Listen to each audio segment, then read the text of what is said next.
Hello YouTube. Since yesterday, almost 24 hours, we are in snow again and have no power whatsoever. So today I took my car out, since it's a 4x4, right? And meanwhile I charged my phone in the car because, as I said, we have no power in the house for almost 24 hours now. And who knows when we're gonna get it back.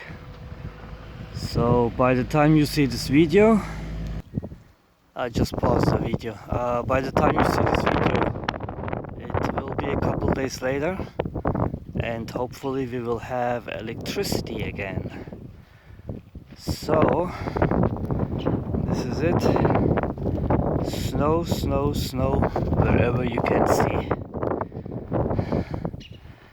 Anyhow, thanks for watching. Take care, everybody. No cats, no electronics. Oh, actually, there are some cats back there. So take care, everybody. Till later.